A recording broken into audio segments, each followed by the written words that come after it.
Hi, this is Augie Anderson. Thanks for tuning in to Augie TV. Today, I'm really excited to introduce Carlos Munoz. Carlos, thank you so much for joining me this evening. I'm so excited to talk about this transaction that we had with you. Um, so tell me just get where are you from? Where'd you come from? And just like an overview, like about you, just quickly. Oh, sure. Yeah. Thanks, Agi, for having me on. And I'm originally from Wisconsin. So um, I moved here from Wisconsin to buy a home here in Florida, in Cocoa. And yeah, I grew up in Wisconsin my whole life, went to university over there. Um, have a great family. Have a couple brothers, a sister, a niece. She's amazing.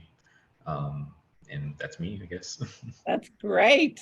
So, what I think is fascinating about this, you are a first time home buyer and you bought your property in a virtual sale. And that in itself can be really, I've done a lot of them, by the way, in my long career. What was the biggest challenge you think you faced doing it from a virtual perspective? Yeah. So I guess one of the things that kind of just went into my brain while this was going on, an offer being accepted, I couldn't be here in Florida at the time. I was still in Wisconsin. Um, you know, I was planning on buying a home and then moving to Florida. Fortunately for me, I moved back home. There was no real deadline. There was the issue of the closing. When would that happen, right? If I would be living in Florida, that wouldn't really matter. I would just move from point A to point B. But in this case, I drove from Wisconsin all the way to Florida. So if anything got delayed, that means that got delayed. And then so a lot of things were happening at the same time while this was going on. Another thing was not being in the actual home. Um, I think that putting in an offer, knowing that you're going to buy a home, whether if it's you're paying all cash or financing, you want to be inside and see it. I was fortunate enough where I had a good friend of mine that lived a couple blocks away that Aggie also helped purchase the home here in Cocoa. So that's why I was a little more comfortable. If not, then I probably would have made a flight here. If as soon as the offer would have been accepted. So That's good that yeah, Felipe was, I know, instrumental. I feel like he has a good eye for homes. You know, he did a lot with his parents with properties, and I feel like he has a very good eye for caliber of homes, and he seems to know you quite well. And I think that worked out great. Um, so I think you answered that question. Would you do a virtual sale again after this experience? I will, but I'll definitely if I really like it, I'll show up physically to wherever that may be before I pull the trigger on that sale. Yeah. um, so I think that would be the only different thing that I do. Then and I have to give you credit too. You were a great realtor. You pretty much walked me through every step of the way. I mean, I've had realtors in Wisconsin. They're not as seasoned as you are. They don't have the experience. You've been in the game for a while. You're from Florida. You know a lot of people here. So I think it was besides uh, you know wanting to do a virtual sale, you want to make sure you're with the right agent. I mean, I Yeah. got lucky, but Oh, thank definitely, you. Yeah, definitely, you know what? I realized too, we started out in such a different market when it was crazy and people were overpaying for real estate. And you said, I'm just going to wait and wait for the real estate market to calm down, which I thought was smart of you, because I think it's, the whole appraisal gap thing. I think that was overpaying for real estate was never a concept that was meant to be. A lot of people did, but especially when you're young and you met, your job circumstances can change. If you have to sell the property for whatever reason, nobody wants to go to the closing table bringing money. They want to take home money. And I feel like a lot of people are going to be in a precarious situation that did those appraisal gaps. So I'm glad you decided to wait. I always feel like young people, I don't try and pressure them to buy something when it's not a good time. I would feel bad, so I think it was smart that you waited. And then it was a whole year before we resumed, and then we found this property for you.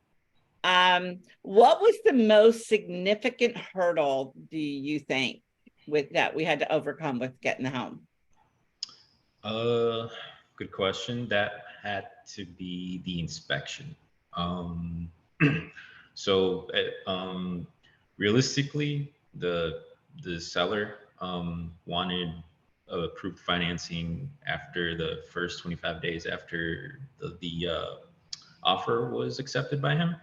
And that was cool and all, and we got everything done. We got him the proof, and once that inspection report rolled through, then there were, I think, 3 or 4 issues that needed to be cleared even before I could even get in homeowners insurance, and you need to have it in order to get the loan. So even to get a quote, you needed even to get a quote, right? Even to close, to close everything. No, I mean a quote. Even for them to say, how much is my insurance? A quote, even a quote that even was, a quote you can't get. They weren't even wanting to do that. I remember that. That was bizarre. But on top of that, the seller just really did take his time kind of clearing off those items. We tried to help as much as we could. Again, I wasn't in the state, and you can't, act on behalf of the seller. So that was a little frustrating. Again, it was just pushing essentially the close date a month out about a month out as to what it should have been. I should have been in Florida a month ago. Yeah. It was a month delay. You had 2 interest rate extensions. Why did that happen? That's a good question. So it kind of falls back on what I just said. So when it comes to getting a pre-approval, at least I went through a bank. They give you X amount of days for that rate to be locked. Now, once the deadline passes, you can still keep the rate, but now you'll have to, purchase some points to keep the rate. And every time that rate got extended, that was another $600, another $600. And when you're, again, first time home buyer, now you're seeing the numbers get bigger and bigger, and you start freaking out a little bit. You're like, wait a minute, this is maybe I can't do this. But so that ended up happening because the seller just took a while to clear off those items in the inspection report. And I feel like, in my personal, I'm going to give you my take on that. I feel like the seller issues were the seller issues. I kept hearing, well, it's not the seller's fault, but it's the seller's property. And they were issues with the seller's property. You caused nothing with these delays. There was nothing you did in the process to cause any of these delays to not be able to close in a more reasonable amount of time. And I think I was very disappointed about his perspective that obviously you wanted to keep your rate. There already been jumping and higher, and he felt like he had no onus to honor that. That was disappointing to me. That was really disappointing that you waited, you didn't bail, you stuck to the deal. There were things maybe out of his control, but at the end of the day, it was his property. It's his property. And he coughed up some, but then he had his poor realtor do some, and then you picked up some. So it's like those things are really hard to swallow. I feel like, as I said to you, that was worth it for the house and to keep that rate because you had a really great rate. But these are things that people need to be aware of when purchasing a home, because I think it's an overwhelming thought. You're already having to come up with all this money. Now you have to do this extra money simply because of their inadequacies. That's just, wasn't that frustrating? Oh, it's frustrating. I know we had daily talks. I mentioned when I list a property for sale, I encourage the sellers, and I'd have to say 95% of them do, get their properties move-in certified. That means the property will pass the 4-point. I've remedied all of the issues. If they're not completely done, they're in the process of being done, and we don't have any of these headaches. Do you think if this home was move-in certified, it would have been more expeditious? Yes, it would have closed within less than a month versus the 6 weeks to about 2 months. Yeah, That and they wouldn't have caused the rate extension. So it just caused a lot of issues. If it would have just right, been ready to go, he would have been out of his way. I would have came, transaction's over, and everyone's happy and going home. right. But So that's many sellers are unaware of how many issues there are. I really this was interesting to me. He had a new roof put on and they never closed the permit. They never closed the permit. And then that took forever to get that, or it felt like forever, to get that finalized and done. They added, one of the, and then when he did the new roof, he missed a part of it or didn't do a part of it, which was, I don't even understand that. But he agreed to do that because that was a problem again with the inspection. I picked the builder. We had our permit. We had everything done in a day. So it is doable, right? When you it is. have the right people doing the job. I want to make it clear that there aren't always delays with everything, because we did do the same thing and it was very quick and it was done very well. I want people to know that. And you have your roof is fairly new now and you have beautiful gardens. I love your gardens. So what did you like or dislike about the closing process, getting the paperwork? Did you feel that went smoothly? Like all your documents, getting all that? How do you feel about that? Yeah, so good question. So, closing process was new to me. Again, first time home buyer, all of it was new. It was a lot of triggers, uh, everyone keeps each other essentially in the loop, at least within my experience. There was like a shared email kind of going, and everyone was kind of on the same page, which kind of made it a little bit better because I kind of knew what was going to happen and what to expect and when things would be happening towards that last week there. So I thought that was pretty cool. The other part of it is not everyone involved got everything going right away, and that's just a bank. A bank is huge. That'll take some time. The same with the title company. So it's all that time they take that you just aren't aware of. I wasn't aware of it until you told me, and I was like, wait, what? It's gonna be like another week because they need that extra day or two to get that stuff going. I'm not the only one that they have to check. They probably have this big spreadsheets and working through it. Yeah, so it went fairly smooth once we got to that part of it. And I was grateful for Cassie, the insurance person, because she really helped me with resolving a lot of issues, like how we're going to get the insurance in the best way possible. Because I don't think people realize how critical a 4-point inspection really is. They don't get it. They don't get that it has to be clear. You cannot get insurance. You cannot get a quote. You cannot do anything if you're getting a loan. If you're getting financing, those are such critical factors to obtaining the property. You can't close. You know, that was a huge delay because you had electrical work that was a problem. We had the roof that was a problem. I mean, there weren't a lot of things, but the things that there were complicated. That's, I think, was the problem. And I really appreciate Cassie would say, well, if you do da da da da da, and she was so responsive and quick. A lot. That's what I really appreciate is the people that were responsive, quick. I expect that.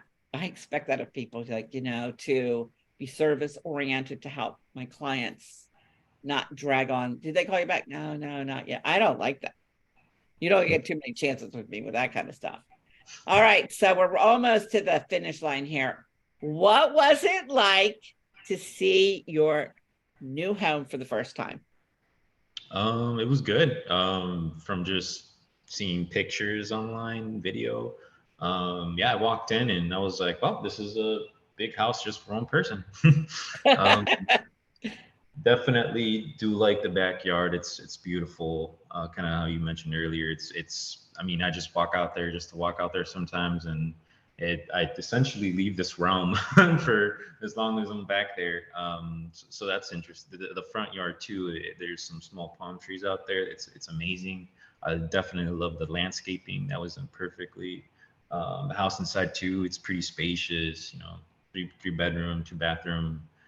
That no complaints.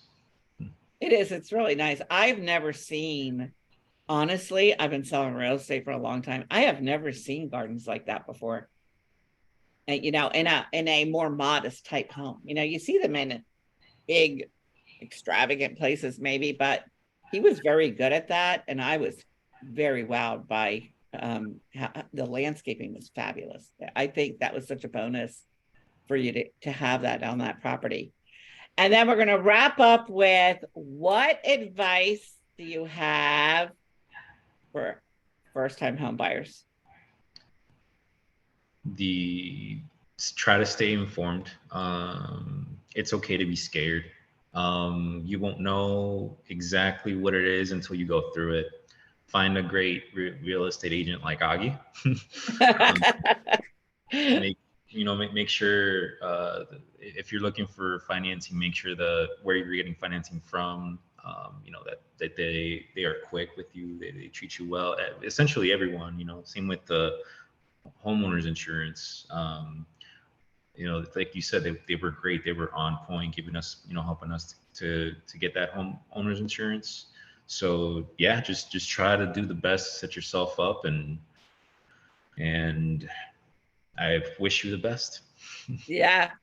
So that's great. I think that's really great advice. And I really appreciate it. It was such a pleasure to work with you. You know, what I thought was the greatest thing about working with you, you never lost your cool. You never got like grouchy.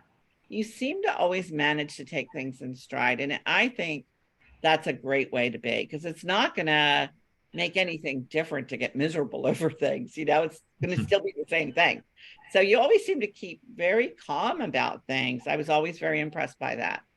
You know, you're young, and I keep that. That's a good trait to have. Ice cold. Well, thanks so much. I really, really, really appreciate you taking the time to do this with me. I think you're going to help a lot of other first-time home buyers in their process to understand some things that take place and make them feel a little bit more secure about buying their first home. So thanks again, Carlos. I look forward to helping you buy your next place. I'll keep you in mind. All right, thanks. All right, you're welcome. Bye.